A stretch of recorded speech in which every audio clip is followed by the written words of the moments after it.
Have you ever wished you could stop your problems before they became problems? Most of us spend our lives trying to fix suffering after it arrives. We wait until relationships break down, stress overwhelms us, or regret fills our hearts. But Patanjali offers a radically different approach. He gives us one of the most practical pieces of wisdom in the entire Yogasutras. Distress which is not manifested is to be avoided. Think about that for a moment. Patanjali isn't telling us how to escape suffering after it comes. He is asking us to become so aware that we prevent it before it ever takes shape. Imagine a tiny spark falling onto dry grass. If you notice it immediately, one gentle step is enough to extinguish it. But ignore it for a few minutes, and suddenly you're facing a wildfire. According to Patanjali, our inner life works exactly the same way.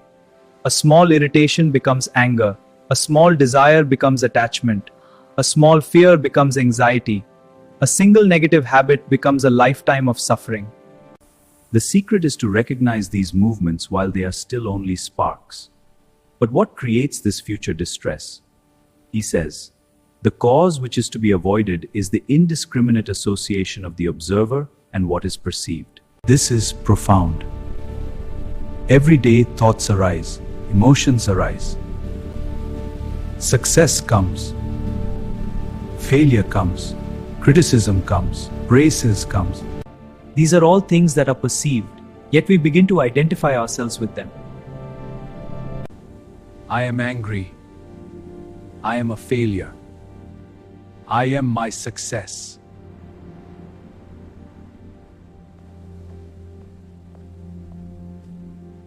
I am my possessions. According to the Yogasutras, this confusion between the observer and what is observed becomes the root of future suffering. Instead of simply witnessing an emotion, we become the emotion. Instead of watching a thought pass by, we begin to live inside it.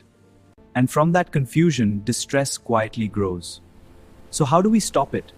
Patanjali gives a remarkably simple answer.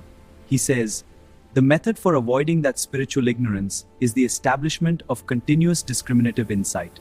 Not occasional wisdom, not insight once a month, but continuous discriminative insight. In daily life, this can be as simple as asking yourself one question whenever your mind becomes disturbed. What exactly am I identifying with right now?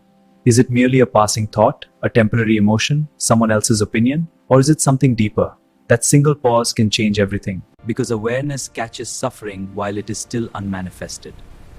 Before harsh words are spoken, before resentment settles in, before fear becomes habit, before anxiety becomes identity. This teaching isn't asking us to suppress emotions. It is inviting us to stop feeding them with mistaken identification. The observer remains. Thoughts come and go. Circumstances come and go. But the one who observes need not be carried away by every passing wave. And perhaps that's why this teaching feels so timeless. It doesn't promise a life without challenges. It offers something even greater. The wisdom to prevent unnecessary suffering before it takes root. So today, before reacting to the next difficult moment, remember Patanjali's simple instruction. Distress which is not manifested is to be avoided. Sometimes the greatest victory isn't overcoming suffering. It's preventing it from arising in the first place.